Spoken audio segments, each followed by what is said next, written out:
he's back in Belfast, which is just great news for boxing fans and great news for the city. Michael, was it like another homecoming? But potentially maybe, the last one. So like you got to really enjoy it. The word homecoming, like, man, it's been used so many times to me. If I fight in New York, it'll be another homecoming. You know what I mean? Yeah. So, I've had plenty of them, but it's just another fight in Belfast. I'm excited about it. Possibly my last fight in Belfast. So, one, I got to make sure it's a big performance and a special performance, and that's the plan. March 20. Yeah, and then the Belfast crowd, your home crowd, obviously. What do they bring? Because you've fought everywhere. You've mentioned New York. You're used to these really big events. You were in Dublin there last September. It was electric, the atmosphere. But what's a Belfast crowd bring? It's fantastic. It's kind of similar everywhere I go, because I do have very loyal supporters who travel to support me, and I'm very, very grateful for that, because I wouldn't be where I am without the supporters which I have. But when you fight in Belfast, it's different, isn't it? It's home, and literally I live 20 minutes, not even 15 minutes from the arena, so it's fantastic. And everybody who you've grew up with, who can't usually afford to travel, they can come and go to the fights, and the tickets for this one are nicely, reasonably priced, so it's going to be accessible for everybody. Mm-hmm. And Kalle, your experience in Belfast, is it the first one you'll be promoting? It's my first time promoting in Belfast. My dad promoted it in the 80s, Sharm Chatudi against Barry McGuigan in the Ulster Hall. So I'm super excited about it. What Mick just said, so in boxing, we talk about fans carrying teams, we talk about fans carrying atmospheres and what that does for the participants. But when it comes to boxing, there's no other sport like it where you get that energy for the fighter. And I've seen so many fights turn. I remember promoting Brian McGee against Mikkel Kessler for the world title, and that was over in Denmark. And Brian and McGee, obviously from Belfast, and we did the press conference here, but it was a big advantage for Kessler to be fighting in Denmark at the time. And I think in the negotiations, we won the fight already by bringing it over there. Now, Mick is a generational talent. He's the ambassador of Irish boxing. And he's been so for a while. I was saying before, I still can't get my nut round it that he's not a world champion. He's definitely got the skills. He's definitely got the crowd behind him. But it is, it's a massive fight in terms of it's an undefeated American. Mick is in a position now that the next fight can be for the world title. But the opponent is 19-0. An American who is in exactly the same position will be looking exactly at it the same way. So the difference really is going to be, it's in Belfast. Mick is seasoned. He's got the skills we know. We know he should be a world champion, but it's one of those nights that has to happen in order for the shot to come. So everything on the line on March 20th in Belfast. No, of course. And last September at Dublin, the 3 Arena, a knockout win, a highlight reel win. And I don't think I've seen you so full of energy afterwards. You looked like you were on cloud nine, just really, really enjoyed it, really soaking up the atmosphere. Was that the walkout or was that the knockout? Because the walkout set up the knockout. We're talking about crowds. That walkout, it was the first time I experienced it live. I've seen it loads of times on TV. Yeah. But when Grace played, and Mick was saying to me, wow, it's so important. I'm thinking, crikey, he's taking this very seriously. Yeah, I'm sitting there, I'm standing in the ring and oh my God, my hairs have just gone on my back. I'm just feeling the atmosphere was honestly second to none. Second to none in terms of emotions during a walkout. Sorry, I've jumped in there, but I had to get in because if you haven't seen it, it's so special. Yeah, no, special. I was at it and I really felt it, and then you delivered as well. Yeah. And afterwards, like I say, it felt like you looked like a new lease of life, a real new, I don't know, renewed love for the game or something like that. Do you feel that? It was obviously, 2023 was a bad year for me in terms of boxing, but also in my personal life, an awful lot of stuff going on outside of the actual boxing ring, which hindered an awful lot of my performances. So, I'd been ruled off an awful lot over the last 2 years. And for me, to win that fight, how it was, and with it being in Dublin, with my first time fighting in Dublin since I was an amateur, somewhere where I forged my career also, which is Dublin. For me to do it that way, it was the perfect night, and it was just a signal to the rest of the boxing world to say, I'm back. I'm not messing about here. I'm on the ball, and I'm ready to win this world title. And third time's a charm. Mm-hmm. And you're alongside Grant Smith now as a trainer. So that was your first time working together. Was that fight? No, that was Or the second time. The second one. And he's obviously his own reputation's going through the roof after the Dalton Smith world title victory and stuff. The camp just seems to be thriving at the minute. Where does this rank in terms of like in your history of trainer and fighter relationships? Isn't it? I think it's the perfect match at the perfect time. Grant believed in me, and that was one of the reasons I picked him. I could tell he truly believed in me. He wouldn't have trained me if he didn't believe he could be world champion. But also, away from the coach, I think he's a very underrated coach, first and foremost. I don't think he gets the credit he deserves because he reads the game very well, reads a fight, spots things very quickly, and I know I make mistakes. He's picked me up on the mistakes, so that's what I wanted. But as a human being, he's a great man. And that's probably the main thing for me. As a person, I get on with him, and his morals and how he sees things in boxing and his perspective and things, I see them similar, and I go, no, that's the right fit. And it's been great. Listen, the gym's buzzing at the minute. Dalton's fight in New York was unbelievable. Mm-hmm. I was there, and I'm not lying, I've had some unbelievable moments in boxing, but that's up there with them, and that wasn't even me fighting, and that's probably one of the first for me saying something like that, because that was a special night, and I seen how much it meant to him and his dad in that ring. I seen the work they done over Christmas, and for them to pull it off, it was special. So the gym is buzzing, but it's very inspiring as well. When you've got these. Listen, I'm an old dog in the game now. Let's be honest. I know I'm young enough still, but I'm an old dog in the game. And you get inspired by these young guns coming up, and it helps me push myself harder every day in the gym. I love competition, and in the gym is where you need to have the competition, because if you're not pushing yourself in the gym, it's not going to work in the fight. Yeah, there's certainly an energy that you guys are all feeding off.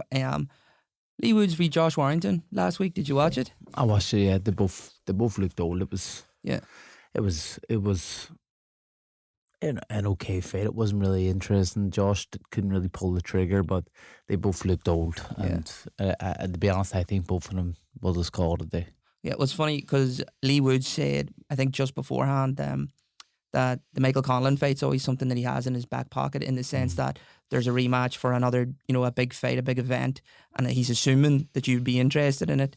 Is he right? Is that a fight you would ever be interested in? It's not one on a world title of featherweight first. They're now at super featherweight. But listen, money talks, and if it makes sense, it makes sense. But for me, my goal is to be a world champion. It's not to get revenge in a fight which I was winning like that, and obviously lost in the last 90 seconds. That's one that obviously is the only fight that probably keeps me up at night at times. And I would eventually like to get that, but first and foremost is a world championship. Yeah. You mentioned the fact that you thought that they both looked old. They're a couple of years older than yourself, but as a fighter, like you said, an older dog. When you watch fights like that, is there a sense of urgency in your head? Like, I got to get as much out of this while I am still. Not really, because when I say old, I'm 34, which is old in boxing. They were 35 and 37, but they've been through the mill an awful lot more than what I have. I've 3 defeats, yes, but I haven't had 23 fights or 24 fights, whatever it is now, of wars. There's been a few, yes, but there hasn't been many massively tolling fights on my body or on my mental state or anything like that. And if I'm going to be honest, when I took the year off and ended up running the marathon, it cleared my head, and it was refreshing to have that break from boxing, because I've been boxing 27 years of my life.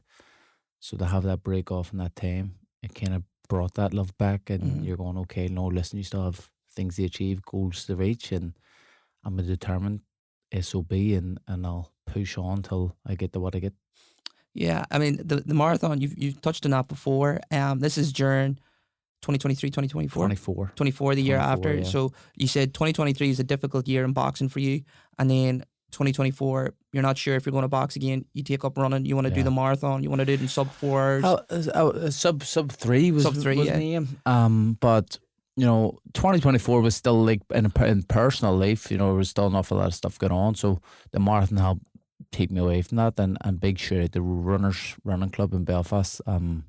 They helped me an awful lot. If I'm going to be honest, when you're running, training 22 miles, 24 miles on runs, and you're by yourself, you're alone with your thoughts, but also you have a group of fellas with you and ladies with you who are just having the crack and slagging each other while they're running to this mad pace. It's crazy, but they really helped me, and it really helped me kind of refocus my goals and get back to knowing what I want. And that's what that done. I ended up running the marathon, just shared it to myself here. 2 hours 55 minutes. So it was my first one and maybe my last one, but it was good. How does it compare to fighting? It's much easier, when I was running. That was actually when I realised, what am I doing? I can still win a world title here, because when you're doing 22 miles up and down hills on a Saturday morning at 6 a.m. or 5 a.m. in the freezing cold, the rain, the snow, you realise, what the hell am I doing? I know I still can be a world champion. I am not getting paid to run up and down hills. I'm doing this for the fun of it. Yeah. This isn't fun, but it was good. Listen, it was great, and to see all them boys doing it and achieving, they're smashing their PBs and they're breaking records in Ireland and in Belfast. So big shout out to them. Yeah, it's funny. I watched the Giant movie was out there recently, and just boxing movies in general. If there was a movie about Michael Conlan, I feel like the running them hills, that'd be your montage. It'll be your the Rocky moment. Yeah, the Rocky moment when the comeback's on, it's raining, and you're thinking all these thoughts, the highlights of what could go wrong and what could go right. Yeah. Do you feel that way? Is it am I being over dramatic? You're being over dramatic 100%. But no, listen, I don't really think if it was a movie of me or not. I put with Godfather and rather than Rocky, but yeah, listen, it's something that I enjoyed when I done it. Literally, I lost. I think it was December 2nd. I joined the running club December 14th. I can't set a piece. I need to move.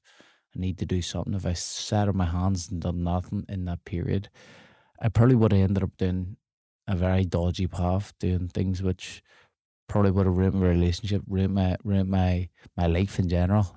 Falling down drugs and drink routes.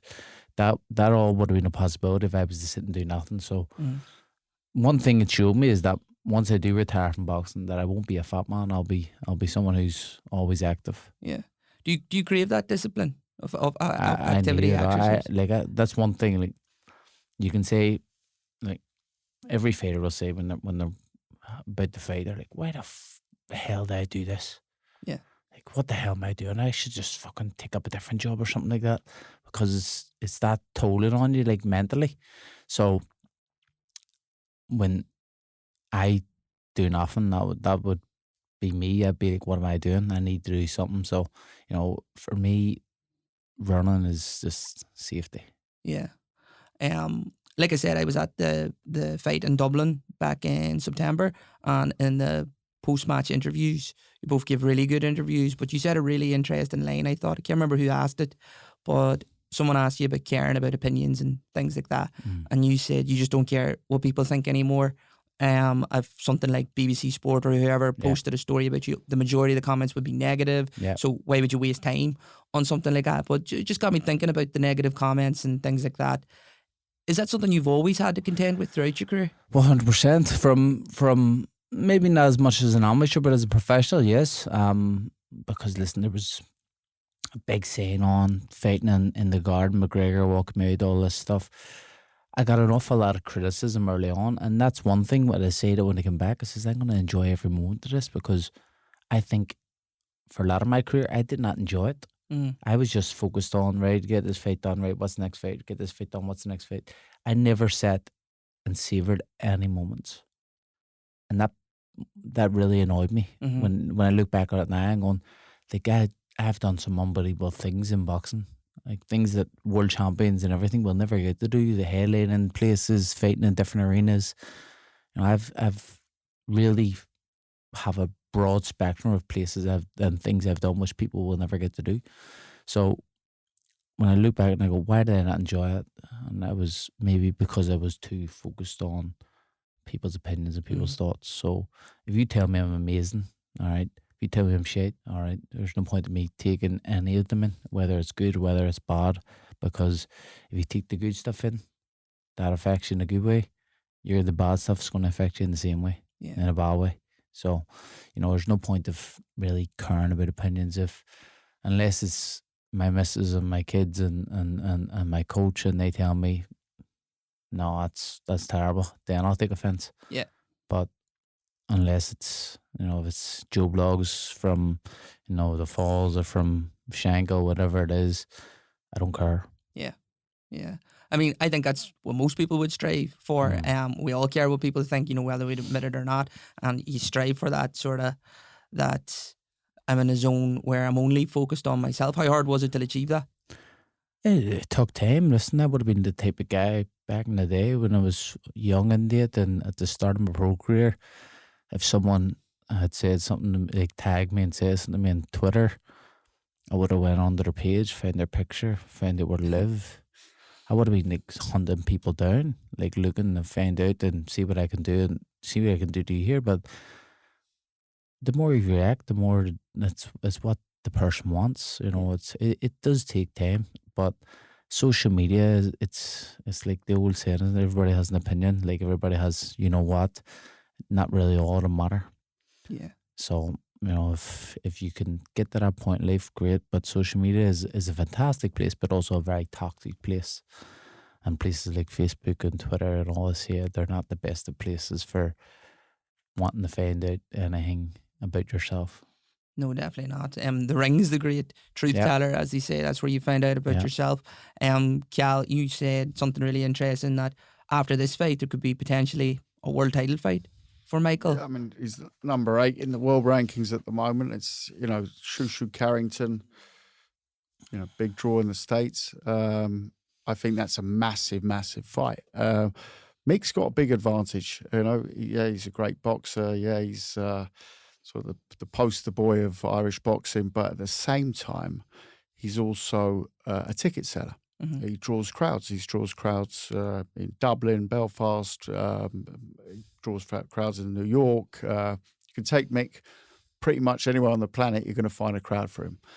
That in boxing allows, and Mick touched on it now. He's got that privilege of he's done things that a lot of champions will never do. Yeah, never do. I've promoted guys, fantastic boxers, but weren't draws, and they've always ended up as a B-side, even as a champion. Now, that puts Mick also in a much stronger position when it comes to climbing rankings, but also to getting a shot ahead of time. And, we've had good discussions with the WBC that after this fight, we'll be getting a shot against Shushu Carrington. That is an absolutely enormous fight. This isn't one of those events, though, I want to be building on, sort of promoting it around, we're going to go on from this. We can't look past Kevin Walsh. I can't say that enough. It's a 19-0 talent from the United States who has his own ambitions. People say, well, why did you take him for the fight before the world title? You go to Belfast, make Mick look good. You can't do that at this level. At this level, at the elite level, every opponent on the way to the world title is going to be a material step up. So it's one of those nights where a lot hangs on. How many years did you just say? I was shocked. How many years you've been boxing? 27 years. 27 years. Yeah. 27 years. I mean, he's a young man. And I agree with Mick. The miles on the clock in boxing, I've seen guys at 25, 26 who are shot, absolutely shot, because you've got the overtraining. The amateurs, a lot of the heavy boys came out of the World Series of Boxing, which was sort of a pro amateur thing. They had miles on the clock when they were like mid-20s, shot, absolutely shot. So Mick's got time on the clock still, a lot of time on the clock. And so it's there's so much at stake though on March 20th, because it is, you know, and I agree with Mick. It's, you know, we're not calling it the homecoming. I haven't actually seen the post. I hope it's not. I hope it's not being referred to as the homecoming. I'll change that straight away after this. It's a deciding moment of 27 years. Let's give it like the praise what it is. Yeah, homecoming sounds like a party. Yeah, you know. Might be a party for some of the people coming to the event, but it's a massive night in Mick Conlan's career. Yeah, you know, and that's what the night's about. And it's a pivotal moment because, it's potentially the last fight in Belfast. I don't think we'll make too much of that because he's world champion. He can come back here again, but for the moment, the next fight I would guess is in New York. Yeah.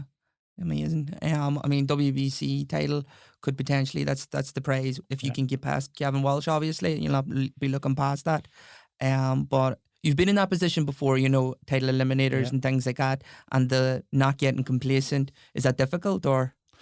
No, it probably would have been if I was younger, but at this stage, no. You know, I know what's in front of me, I know what I got to do, and I know I can't look towards a world title in the next fight unless I win this fight. So the sole focus is for this fight and putting the performance on and doing it, because it matters how you win. It matters, you know, how you look, you know, whether it's a 12-10 round shutout or, you know, like a knockout, whatever it's going to be. You know, a win is the most important thing, but you gotta look good doing it. Yeah, you absolutely do. And the WBC belt, like, it's one of the most... It's the most beautiful belt in boxing, let's be honest. Your favourite? It is. It always has been.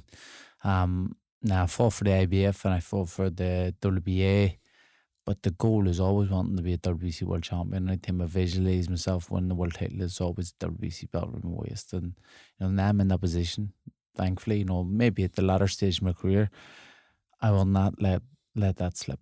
Is it because it's green? Is that why? Green. It's part of it. Yeah. It's part of it. No, I love the green. You know, I love green. Green's my favourite colour. It is an iconic belt. Absolutely. Yeah, I think most people agree with that. We talk a lot at the moment in boxing about belts.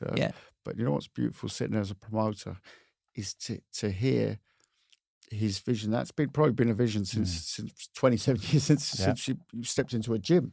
And we talk about history in boxing, and it's there. Yeah, and you know that in this day and age of inflated belts and this, that, and the other.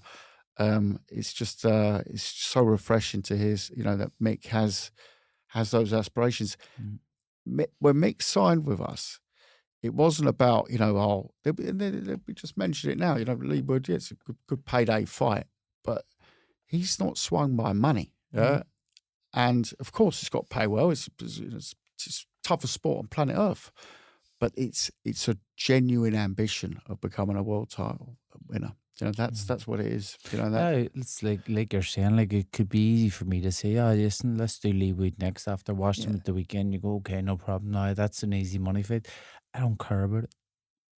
I honestly don't. Yeah, it's something that would like the right in the right way for myself, but it ain't about the money. It's about being a world champion, and for me to deviate from that and take like one of them fights just for money, what's the point? Yeah. So you weren't dreaming about money when you were a kid. You were dreaming about being world champion. No, listen, when you were a kid, you were dreaming about buying your own house. I have done that multiple times, so I'm happy. It ain't about trying to, you know, make as much money as you possibly can. Of course, at the same time, but at the minute, the sole focus is to be a world champion. Yeah. And if I can't do that, that's enough. That's me. I'll step back from the game. Very last question then, Michael. It was great to have you on, but before your fight against Jack Bateson, you said that it was going to be fireworks, and you delivered. So I'm going to ask you, what's the fight going to be? What can you promise for the fans in Belfast? It's going to be a masterclass. A masterclass. That's what you're going to see. You want to add to that? How can you add to masterclass? I mean, he delivered on the fireworks. I'm just sitting there thinking, what does masterclass exactly entail? It could be a knockout. It could be just a clean shutout, but we'll see. We'll see on Friday. We'll see what opportunities present themselves. You know, I think Kalle is more worried about me losing my cooler to press conferences, but I'm growing up now. I'm okay. I won't. I'm used to that. I won't I'm used react. to that. You don't I've need had to worry much about worse. me. I've had much I know. Brilliant. Well, thank you so much, Michael. Thank you, Cal, for coming on. And good luck, March 20th. Cheers. Thank you, mate. Thank you.